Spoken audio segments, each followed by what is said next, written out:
What's the difference between wealth, money, and status?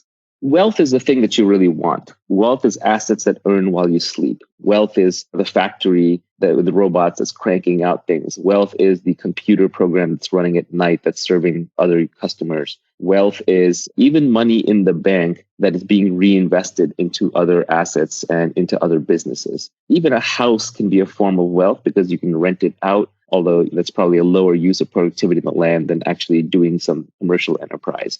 So my definition of wealth is much more businesses and assets that can earn while you sleep.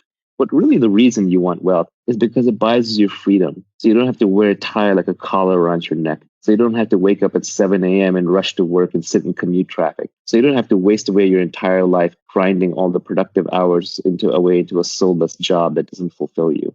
So the purpose of wealth is freedom. It's nothing more than that. It's not to buy fur coats or drive Ferraris or sail yachts or jet around the world in your Gulfstream. That stuff gets really boring and really stupid really fast. It's really just so that you are your own sovereign individual.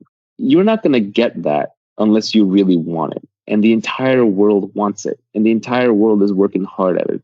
And to some extent, it is competitive. It's a positive sum game, but there are competitive elements to it because there's a finite amount of resources right now in society. And to get the resources to do what you want, you have to stand out.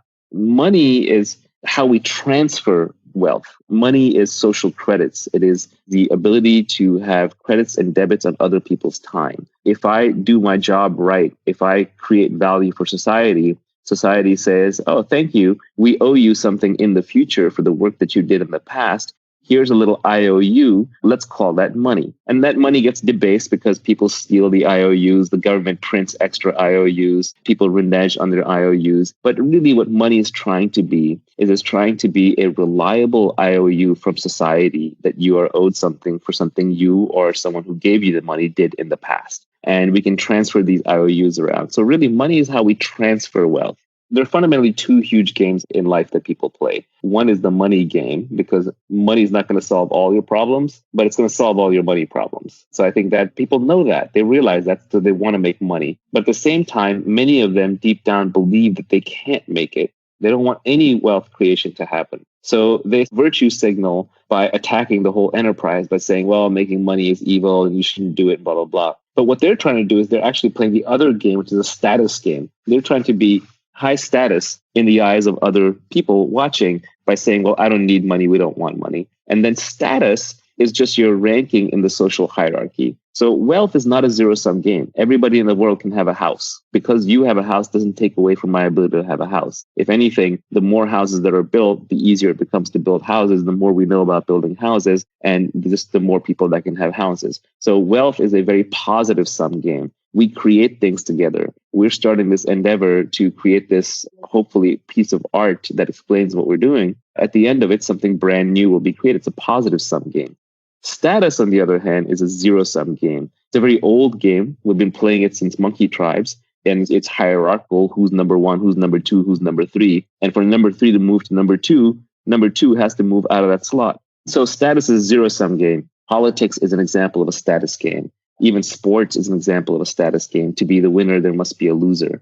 I don't fundamentally love status games. They play an important role in our society, so we figure out who's in charge. But fundamentally, you play them because they're a necessary evil. The problem is on an evolutionary basis, like if you go back thousands of years, status is a much better predictor of survival than wealth is. You couldn't have wealth before the farming age, before farmers, because you couldn't store things. Hunter-gatherers carried everything on their backs. So hunter-gatherers lived entirely in status-based societies. Farmers started going to wealth-based societies, and the modern industrial economies are much more heavily wealth-based societies.